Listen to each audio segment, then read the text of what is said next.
Oh, okay. One of you to today's presentation webinar. We'll be looking at how to have a good, impactful introduction in your research and how to probably publish in high impact a journal.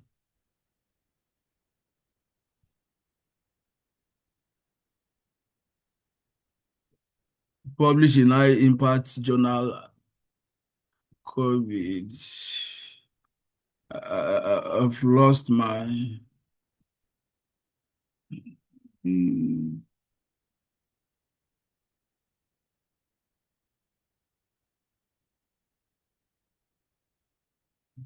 Okay.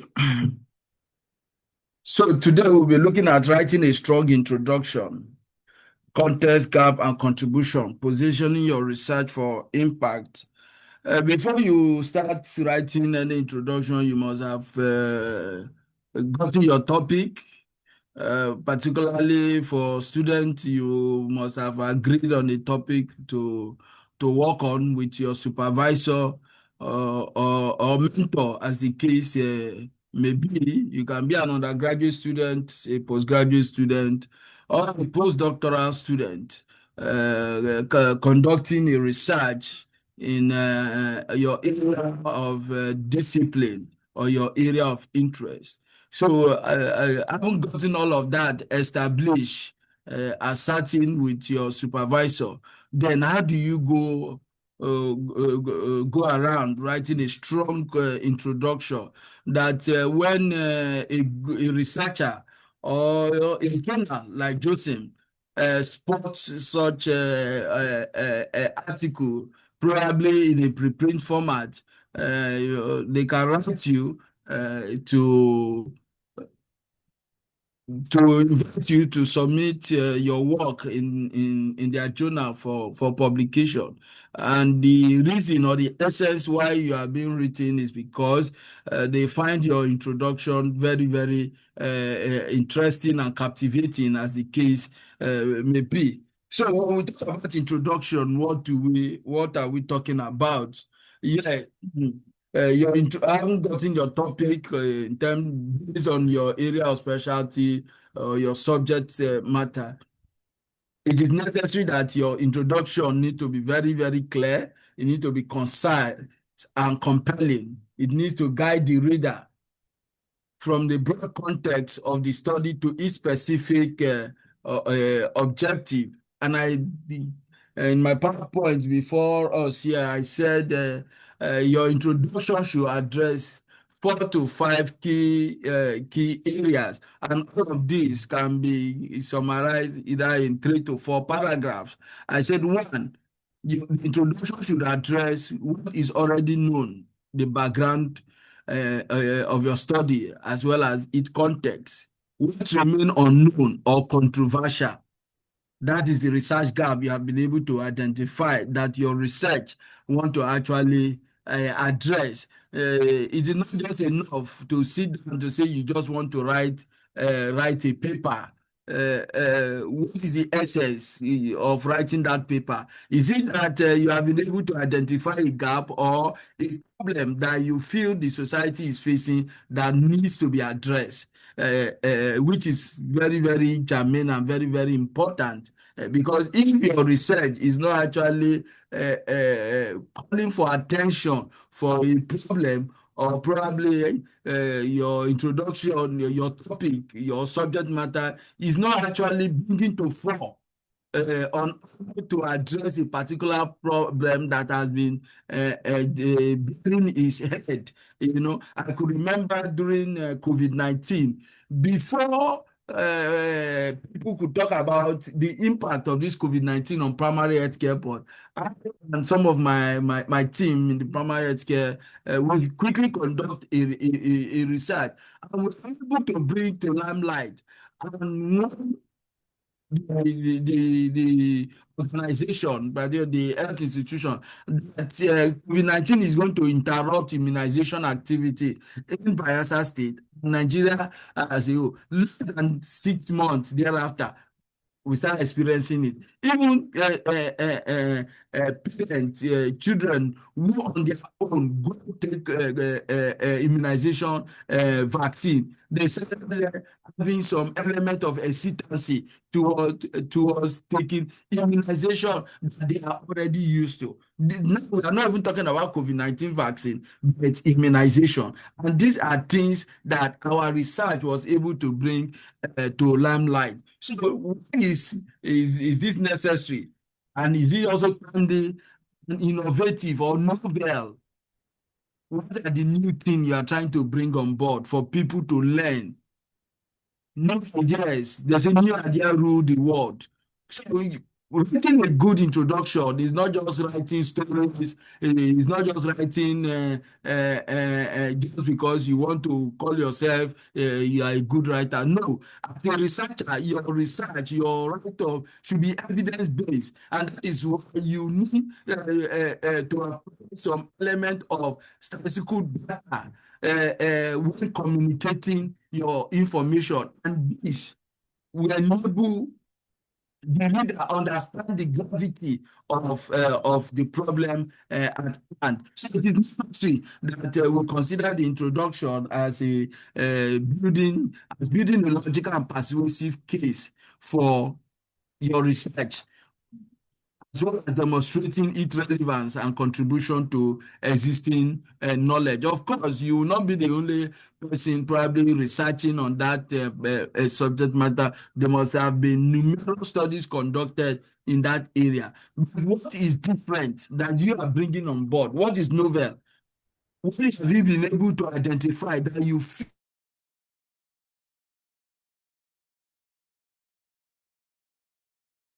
feel researches that have been conducted not focus on, because that is also very, very important. If what you're writing on has been done by other studies, then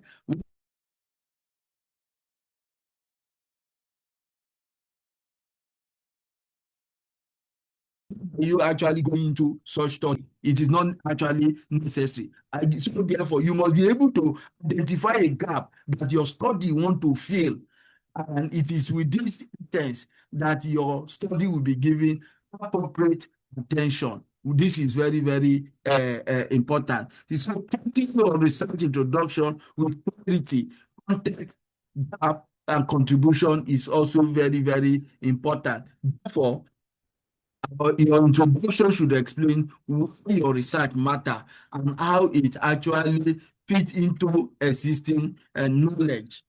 I've said this, you need to start with the context, you need to identify, highlight the gap, and for you to do that, you must have gone through other studies and probably statistically represent the study in a way that when a fellow researcher or scholar or journalist saw it, they will be able to make meaning out of it. For instance, if you said, for us in the Niger Delta, we notice an offshoot of cancer cases among residents resident of the Niger Delta. And of course, you agree with me that the Niger Delta is a wetland environment. So we are used to mosquito. But now people are no longer dying of mosquito any longer. The people are now dying of cancer. So there is high incidence of cancer rate than malaria. This calls for concern. Because before now, it is malaria that has been killing our people. But now malaria is no longer killing our people. But cancer is now killing our people. What is actually responsible for this? Is it because of the activities of the oil and gas activities in the Niger Delta? Or is it because our air is polluted? Or is it because of our interaction with acid rain year in and year out? So there's a lot of because of field of a lot of industrial activity taking place and the exposure to a lot of chemicals, particularly even in our food, that is actually contributing to. So this gap has to be identified for your research to actually have meaning and make a great impact in the wider society. This is one of my publication which was recently published. I think this was published in 2026 this year, if I'm not mistaken. So now we're looking at the importance when we should set the tone. A well-crafted introduction sets the tone for your research. This is also very, very important. Your introduction has to be well-crafted. There must be what we call synergy. The paragraph 1 should synchronize with your paragraph 2, and your paragraph 2 should also synchronize with your paragraph 3. To enable you to do all of this, you need to use what we call transitional word. Transitional word. Example, although, so, ever, so on and so forth. So your introduction need to link together so that you will not be talking what you are talking in paragraph A is quite different from there is no flow to what paragraph 2 or the second paragraph is talking about. So there must be that flow, there must be that synergy for you to have a good crafted introduction. Your introduction should also help to pinpoint the specific area of your research. Of course, you cannot do research in all areas. Yes, now globally we are talking about collaboration, including this webinar. This webinar, you will see a mixed crop of individuals. It is as a result of collaboration. We are going global. Yeah, they say locally, think globally, and that is what GREAT is actually doing, irrespective of your distance, irrespective of where you live or where you belong. Of course, information can always get to you at any time t. So your introduction should pinpoint your specific area of research. You need to narrow your research to your specific area. You could remember when I'm being introduced, they said my area is environmental epidemiology, public health. So we have so many other areas. We have those in medical microbiology. We have those in zoology. We have those in botany. So you must define your area of research. Very, very important. And the last thing, identifying gaps. How do you identify gaps? You identify gap through existing literature. There is a lot of study that must have been conducted by other researchers across the globe. So you look at studies that have been done globally, you look at studies that have been done regionally, you look at studies that have been done nationally, and you also look at studies that have been done locally. You corrupt there's what we call literature matrix.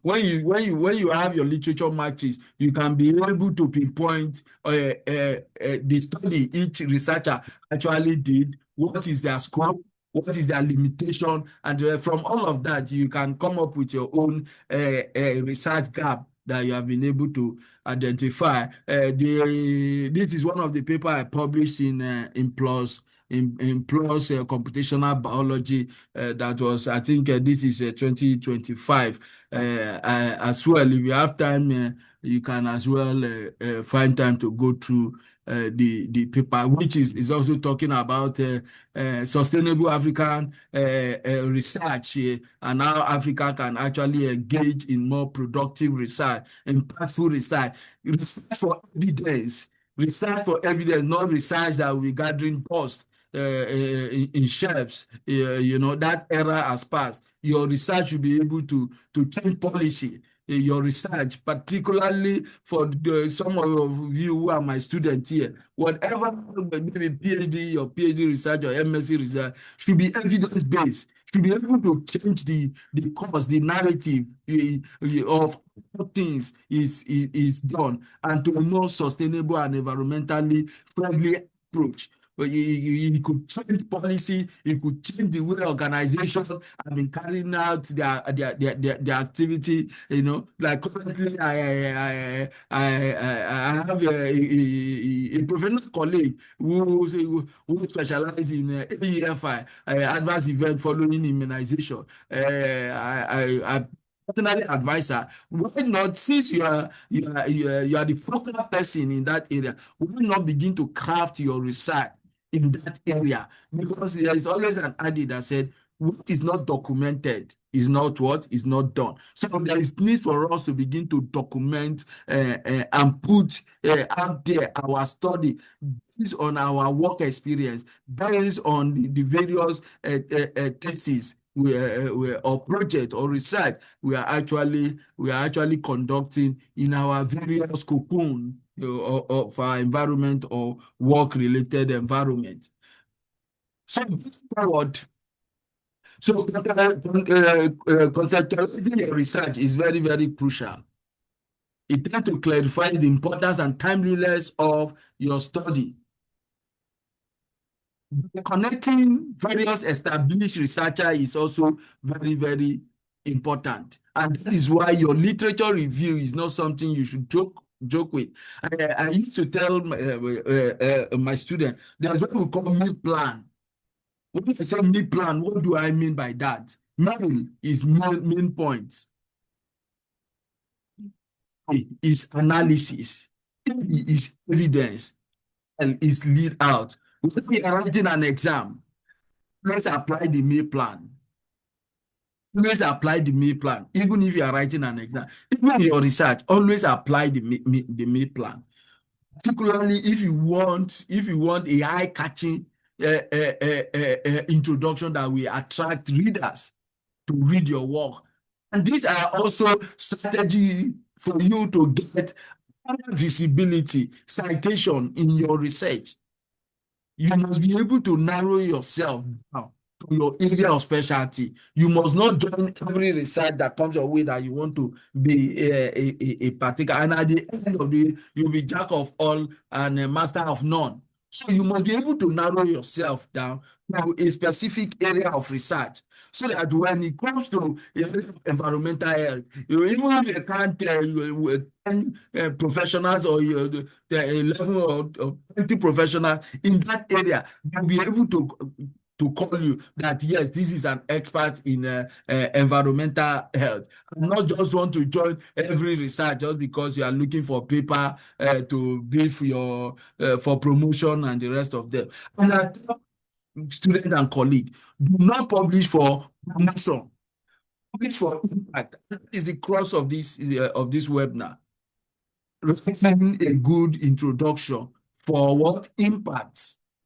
The world has moved beyond writing paper and let the paper be gathering dust and the rest. And that is why you see some researchers will publish their papers 6 months down the line, no citation of such papers. Or probably the paper is published in a predatory journal. There are some papers that I have written for going to 1 year now, is still undergoing series of review. One was just recently accepted.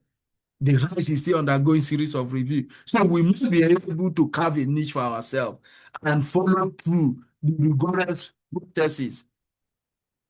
So it is very, very important to connect a current study to previous findings, to be able to demonstrate scholarly diligence. And that is why I talk about literature matrix. Because with literature matrix, you will be able to identify the necessary gap that you need to fill with your studies. I believe some of my PhD and MSc students are here with us. Now you are embarking on your projects. You should be able to come out introduction that when the reader or the scholar or your supervisor is reading it, they will be captivated to want to read further. Want to read. Some of you have been privileged to go through some of your write-up. There is still room for a lot of improvement. A lot of improvement. The other need for us to utilize statistics. Very, very important. For instance, if I said, for every 10 women you see, 6 of them die of breast cancer. For every 10 women you see, 6 of them die of breast cancer. What does that mean?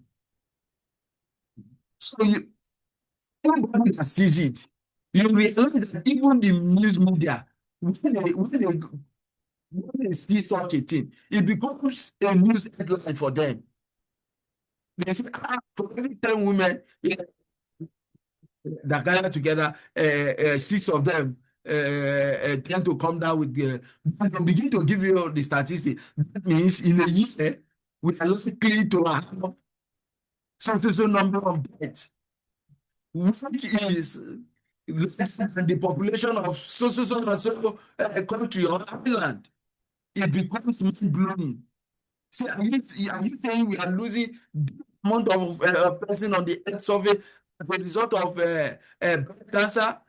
It becomes a news for everybody to want to engage with, for government policy makers, decision makers to want to also intervene. And that is where you see all these international agencies like WHO, UNICEF, Gavi, Sidani Health International, Clinton Health, and the rest of them to invest a lot of funds, resources, particularly in developing countries, towards salvaging most of our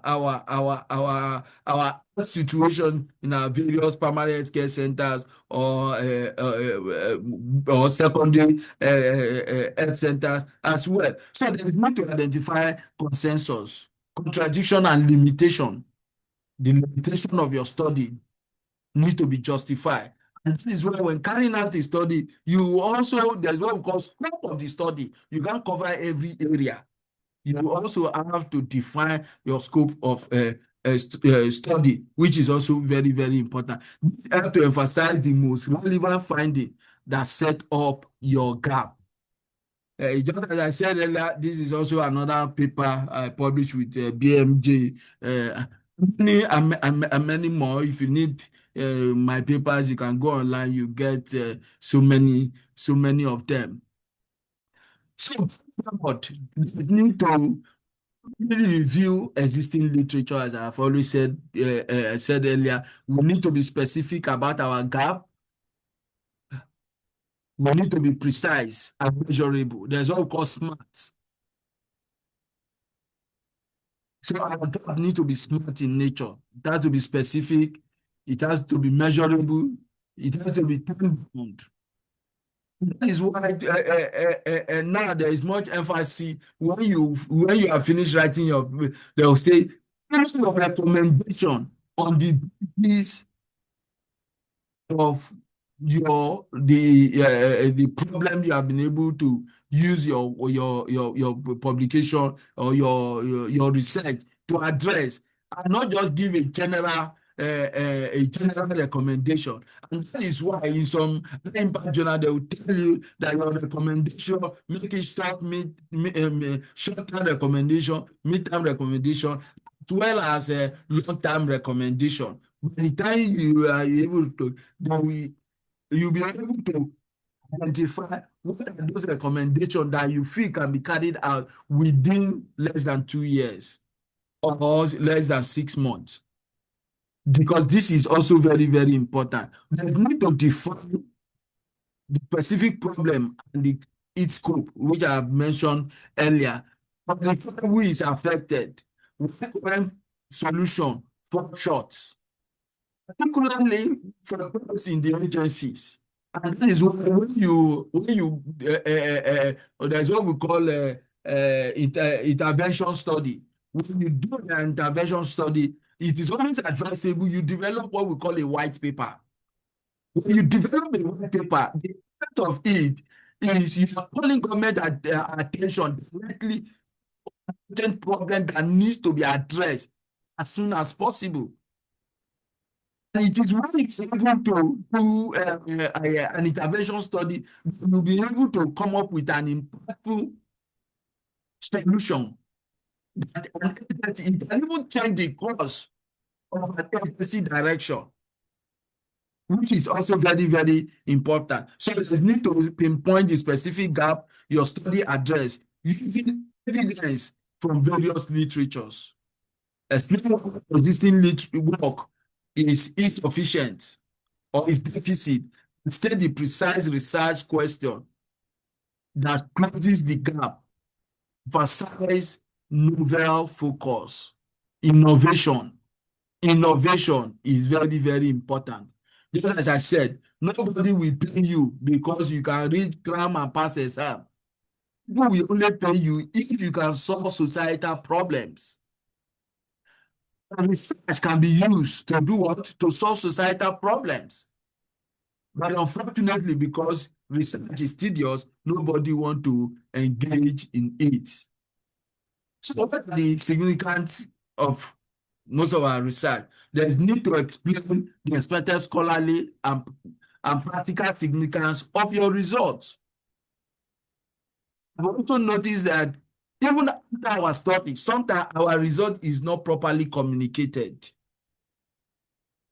Not thank God now that before now, they hardly report negative results. But now it is even encouraged that even if you carry out the study and the outcome of your study tell towards negative results, please report it. And there are impact journals that are ready to get it published. Connect your outcome to broader debate, policy implication, or technological advances, stressing value added, particularly for academia in practice, as well as policymakers, research institutions. And this is what gives you visibility globally, worldwide. You are not just writing a paper or research for writing's sake. You are writing a research to identify a problem, solution to the problem being identified. Identify the lacunas, the loopholes that have been existing over the years. That attention has not been paid to. That is the essence why you are. What are you bringing on board?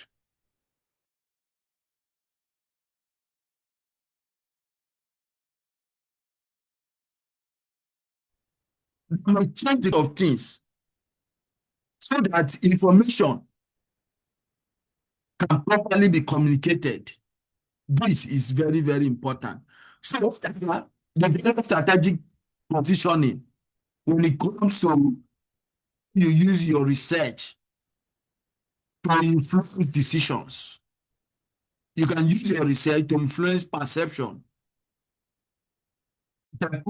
The introduction is a strategic opportunity to influence perception. And you will agree with me.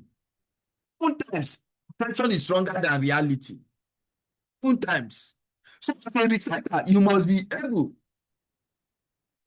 of this by writing a introduction.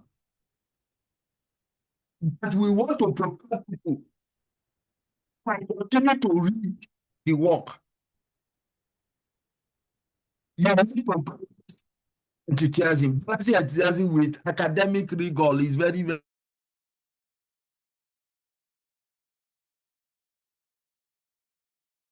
very vital.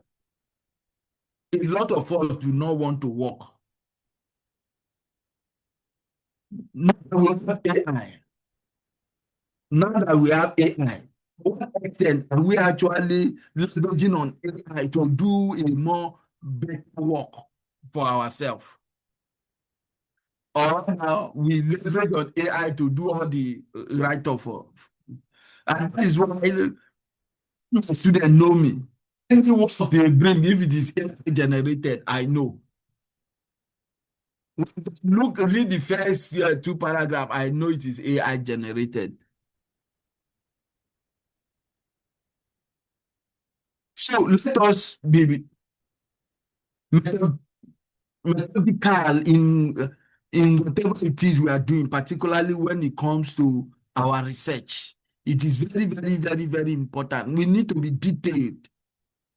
You are not writing your research for yourself. You need to engage the audience.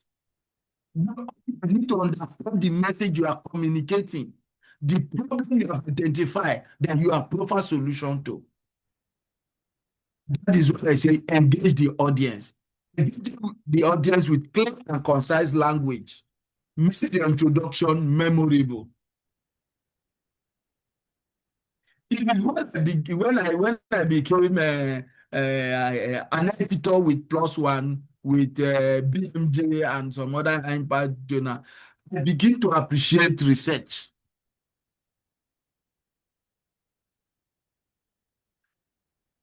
So sometimes you need to put yourself out there. You need to burn the midnight candle. You need to pay the price. You need to sacrifice. But now that we are in the Gen Z society, they don't want. They just want sharp, sharp. They don't want to burn the midnight candle. They don't want to go through the process. They don't want to go through the process. And that is what I always emphasize. You need to describe your study position within your discipline as well as your method. The method, what are the various methods you are applying, particularly in your research? And your research, do you want to do a narrative review or systematic review? Even if your protocol, which is your methodology, can be published, your protocol. But how many of us today sit down to create a protocol that we can begin to produce what we call patents? And that is why you see a lot of researchers, particularly in the global south. You see, they have so many people, no protocol, no associated to their names. So this narrative has to begin to change so that we will not just be existing, but we will be living and contributing to advancement of society on a global scale. So, if I put the importance of introduction, I think a strong introduction is essential for effective research communication. Of course, your future work should involve refining such elements to create a cohesive research narrative, as well as consider seeking feedback from your audience on your introduction, from peers to ensure clarity and effectiveness. And it is on that basis when you write a paper, not the one you send to predatory journals or the one you send to a high impact journal. Sometimes when you get the reviewer comment, you will be discouraged. But see it as an opportunity to do better, to improve yourself. Because you see the peer reviewer as your audience that you are engaging, and they are also professional in that area. We are published in numerous ways. Some of them are even not in that field. So and that is why you need to link all your work together so that you can have a robust understanding.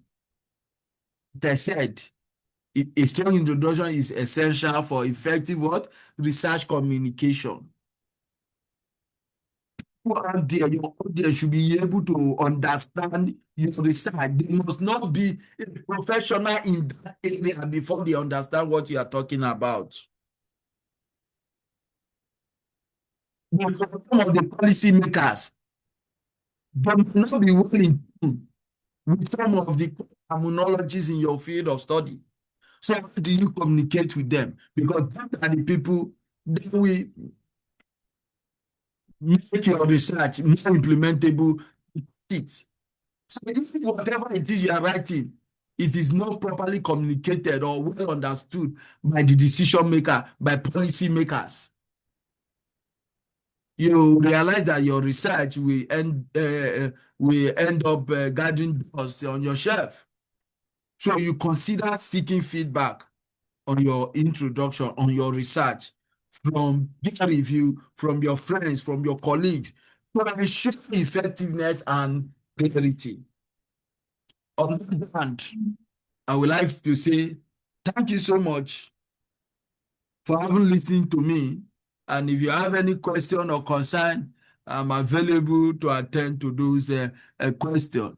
On a last note, this is one of the chapter I wrote in Intech Open Journal on silent pandemic, evidence-based environmental and public health practice towards responding to COVID-19 crisis. Myself, and the former vice chancellor of my university,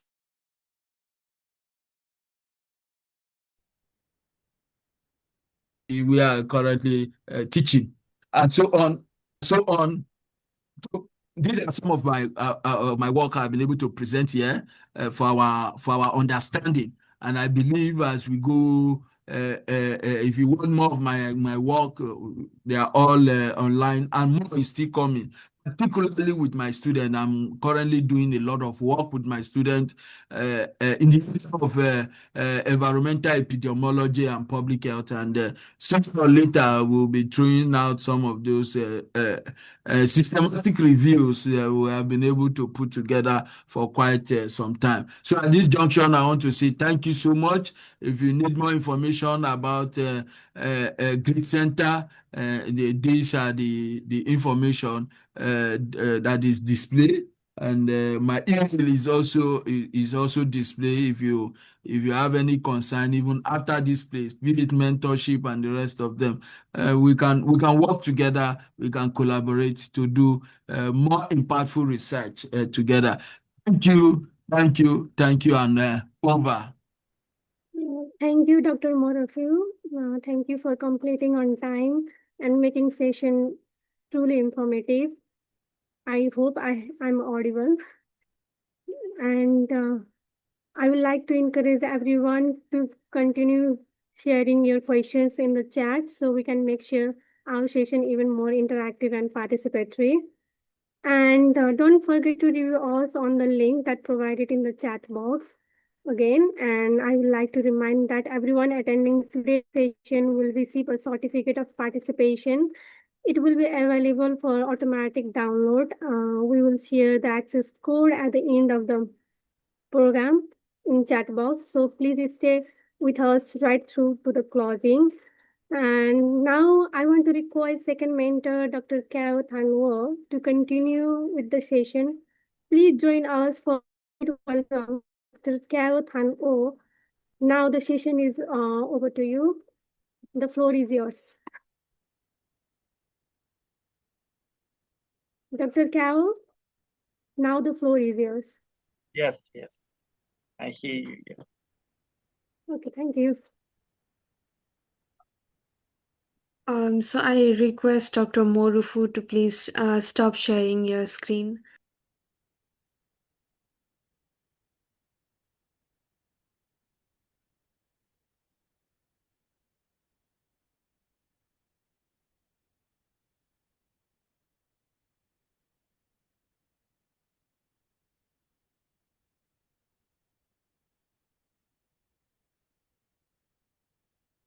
So could you see my screen? Yes. Your screen has been shared. So today we have the one webinar, the entitled Writing a Strong Introduction, that under the context, gap and contribution, the positioning of your research for impact. Impact means for to passing the peer review or some journal checking. So I'm Dr. Jadang from the Myanmar. Currently, I serve as a senior researcher in the National Disaster Management Committee Myanmar, as well as I'm also the senior researcher in the atmospheric science research in the newest Nanjing, China. As my briefly introduction. I'm graduate from the Nanjing University of Information Science and Technology with the meteorology major. My research interest is climate change and climate study and monsoon-acid interaction, and also some the malaria climate change impact.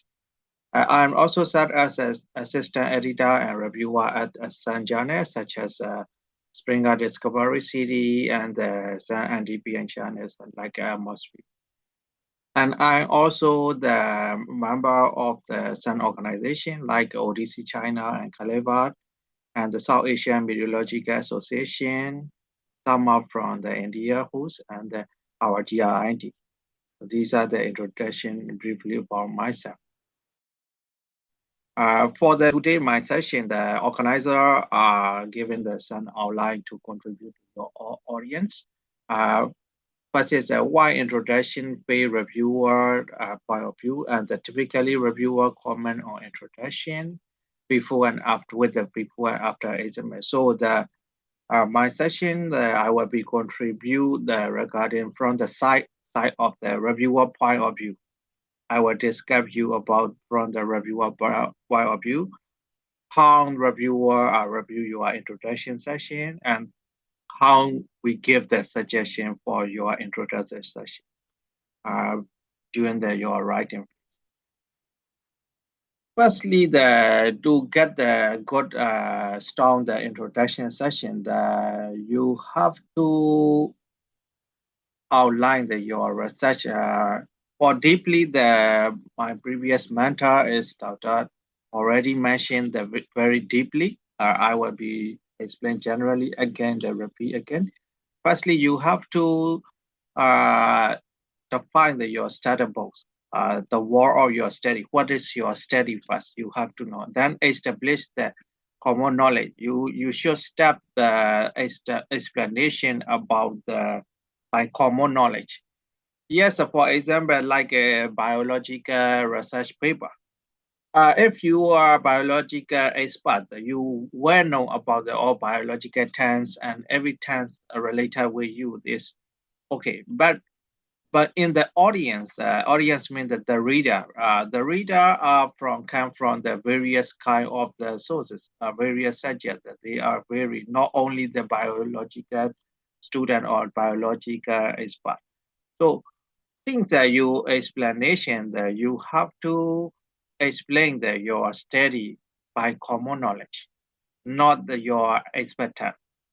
We can be the simply English or the simply with as far as you can. Then other context, which is already explained deeply by previous mentor. And also that you have to create your common ground. Common ground means that you have to focus your objective since you are studying writing very first line of introduction. The target should be this objective and your research guide and the problem statement. These are you have to know the step by step when you are writing introduction session. In here, I also want to contribute the knowledge about the background test of the journey. This is the standard journey. Most of the journey follow this procedure. First one is that you prepare your manuscript. When you get your manuscript, you have to prepare according to the journal standard, journal format. Then you submit to by system or by email with your authority and cover letter. All these documents are firstly reaching to the editorial office, not directly to the editor and peer reviewed. Firstly, the journal editorial office are checking your manuscript for plagiarism or initial formatting, and nowadays the AI detection also. Some journals are only accepted for 30% of AI writing, so that you cannot writing by AI or that you will be failed. Mostly the high rank journal need to check the AI detection. At least they allow mostly 30%. So based on this, they check in if your manuscript is something mistake, that they are not rejected in this state. They always, mostly, they always just bounce back to you in system. They will send to email. You have to revise this. Then you revise according to their comment, and you send back again. Then that they will check. In this state, that you suppose that you are passing the state that will be shown is technical passes through. So then it will reach to editorial. Editorial means that the editor is a chief editor or something higher ranking the editor decision and assigned to the scientific editor. Scientific editor is like me, the young researcher who is expert in their field. Uh, the boss editorial editor is chief of the journal, so he can be from another expert subject. However, he find that based on your manuscript scope with the scientific academic editor. So these academic editor are firstly initially check, then the editor can be given rejection. As for example, in the nature journal, Springer Nature, most of the nature journal are targeting for their business and high quality paper. Mostly they only accept for the big project paper. For the student, it is very hard to pass in this state. Mostly these editor are always rejected rightly. They are give the reason by scope or the quality of your paper. So, if your manuscript is passing through the editorial initial check, the editor will be find the two or three relevant peer reviewer, like a PhD student or send good quality course case, the master student, that they will be reviewed your manuscript. Then these reviewer are checking your manuscript and they giving a lot of suggestion to. Then the editor thinking again based on their suggestion, the peer reviewer suggestion. Then they decided to reject or major revision or minor revision. Nowadays, most of the peer reviewer are given at least major revision, minor revision. In very fast time, you cannot be directly passing through the peer review. You must need to at least minor revision. One time, you have to revision at least one time every journal. Every peer reviewer never passing through the in fast time, according to the some undefined policy. We can say this is not the defined policy. This is undefined policy between the peer reviewer and editorial relationship. So based on this, you have to get in the revision. If you got the major revision, that this is you are very lucky. You're very lucky because the major revision means that if you can revise where based on their suggestion, you can high potential to accept in your paper. So if you got major revision, you can be happy. If you are doing your real research work, if you can do that, you can be happy. This is a good high potential positive feedback from them. So after passing through every step, you will be get the acceptance after your revision submission again, this step by step. Then the second time that you give the acceptance. Okay, after acceptance, this phase 5 is a publication phase. In this phase, it is only responsible for the corresponding author. That's why you have to have the knowledge regarding how corresponding author have doing after this after revision and then acceptance. These corresponding author are contacted by journal, and he or she have to do these things step by step. And here, this process taking at least 1 to 2 months. So in here, I put in the general, temporal, range for this process. So in here, this is a final acceptance manuscript. When you got it, you have to revise everything, grammar mistake, everything then you have to submit the final acceptance manuscript format. Then the journal will be copy and edit in your journal. Then they will be make the typesetting. Then you have to proofread it. In this proofreading, it states that there is a lot of problems that you have to revise again something. Then later that you will get the officially publication. These are the common, the complete standard journal procedure for your knowledge. And here the for introduction parts. Okay, how we always identify in every step. You see that in editorial chat, in introduction session, that you will be checking that they will be check. This editorial office will check your introduction, reference citation, because in introduction session that we always put in the citation. So this citation will be the given the problem by systematically, but they will be checked again. And next step, the editorial also. It will be detail checking. This editor will be check your introduction, but deeply. So that I will explain later the how you should you should be arrange your introduction session to pass this editorial check. And be a reviewer also checking your introduction parts deeply. So how they check it? There will be only three states regarding the introduction session. First one is a failure mode. It is your based on your introduction, they will be rejected. Stage two is a reviewer giving some suggestions to revise the manuscript. It is not the bad one. This is a medium.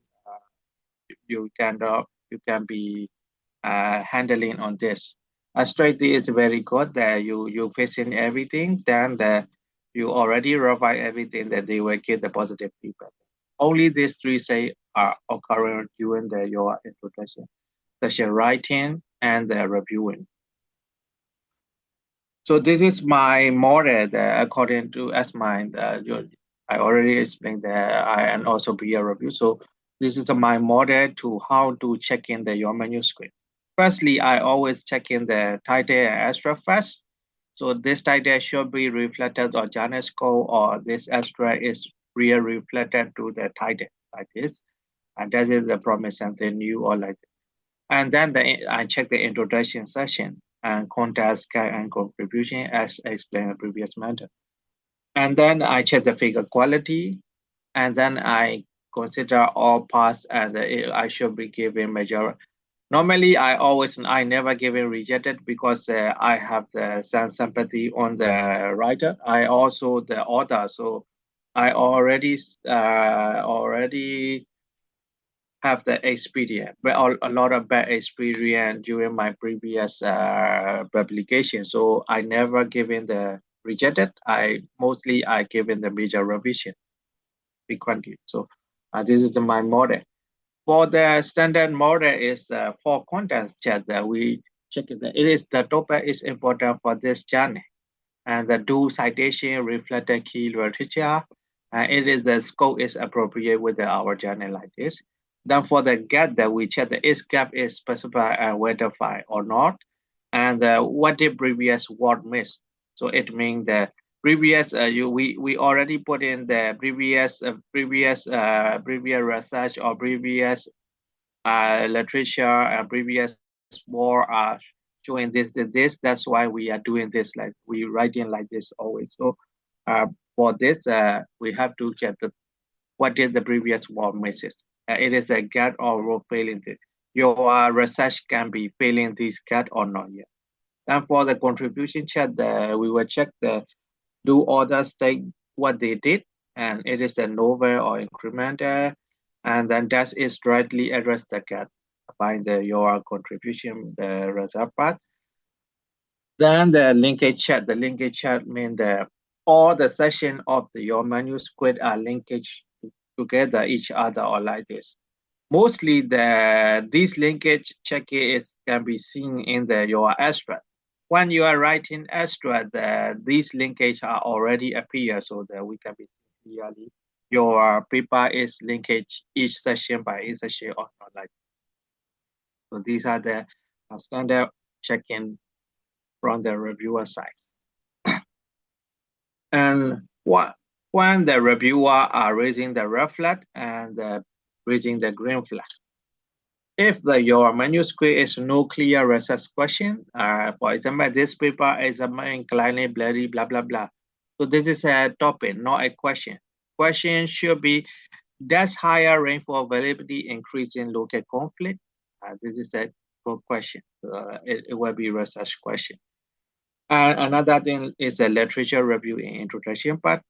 Smith study, Jones study, this is a list, not the argument. Argument means that these Smith or Jones are sensitive by this to be that this blah blah blah. So you have to compare with your opinion and their opinion together.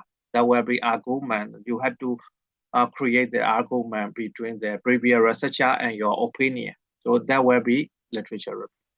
Then the three is a value gap. For example, however, few study is in a gap. The few study is maybe they are showing something, but the few study is not the gap. Even that they didn't find in anything, even they have the real gap, but you cannot writing like this. You should be writing current model focus on this. What they are mentioning and what they are doing, you have to explain and briefly. For example, in this Brinsack research cat, current model focus on national level data, which are also local with the blah blah blah. So these are the local data missing. So this is a gap. Local data missing is a gap like this. So you have to explain. For example, few study is showing using this model but that they are not using observation. This is not gap. This is just your explanation. The gap explanation should be like this, right? Then the overclaiming. First comprehensive analysis. Think first time that you didn't do anything. You just writing introduction, so that not you don't have the comprehensive analysis. You cannot put in because even you are finishing all result, then you writing your introduction part, right? So you already know your result. But however, in introduction part, you shouldn't mention that you are real result. We should be like that. We present a novel final skill just only in general. You should mention only in general in introduction session. No need to put in there your result rightly because the methodology and result session will be canned later. So in introduction, but don't mention your result even you already have. Then the other hidden contribution, for example, the research question and your objective is still not clear even to the end of your introduction session. Normally, you should put your objective of the study in the very first page of your manuscript. I mean the very first one or two paragraph of the introduction session.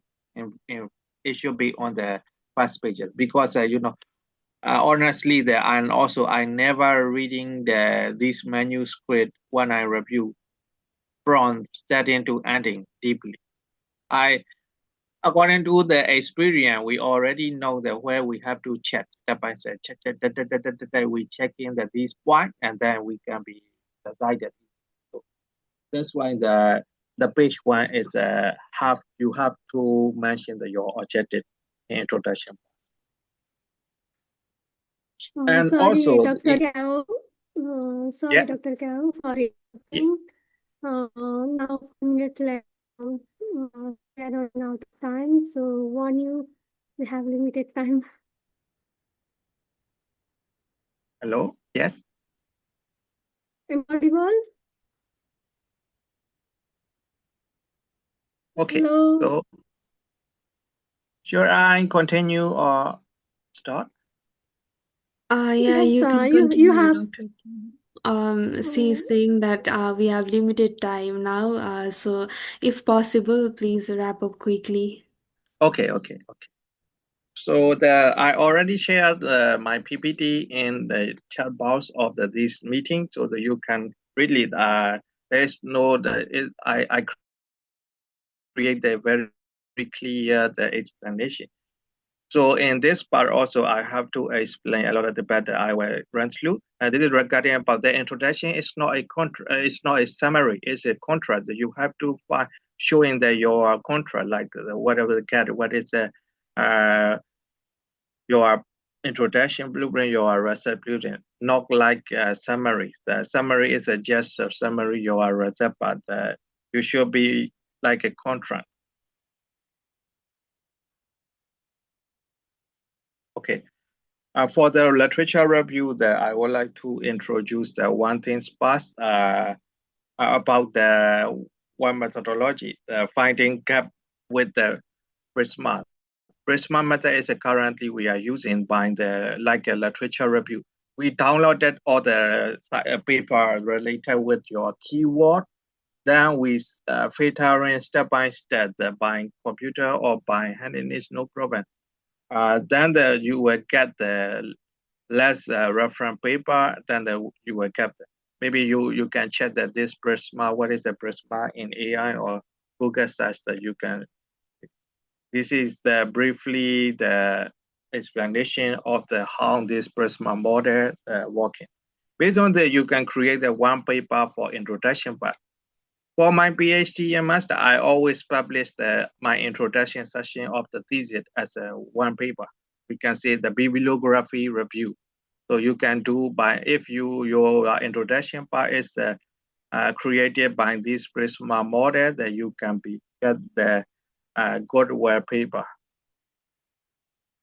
So this is a Prisma flow model for my current study. You can be checked by keyword that we analyze it step by step. Then we will get the list paper.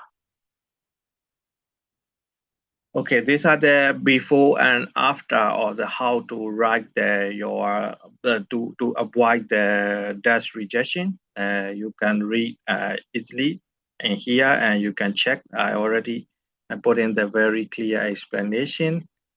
If you read easily this slide, you can understand where. So I put in the very simplified presentation. And this is also the comparison about the red flag and the green flag from the reviewer side of view. In here also you can be checked there. But the important is that you have to mention your gap. Researcher, the introduction part is defining your gap and your objective. That's why this part is a research question. Research gap are very important. You must need to mention these in introduction part. So as a reviewer, I would like to contribute that, dear author, I want to accept your paper. Really, I am not your enemy, but you should make your context matter. Show me why I should care. Make your guess specific, not few steady, but more ignore why mean the exact reference, exact study. Then make your contribution clear. What you did and what you found. Then you keep your promise, deliver the method what you are promising introduction. In introduction part, you have to mention briefly about your method before your methodology session, and this is mentioned method should be directly related with your real methodology session. These 4 things you must need to put in your introduction part if you want to pass in through the peer review check from Janet. So these are the contribution to you all. So if you have any question that you can be asked to me by email or ResearchGate the chat bar also. So thank you.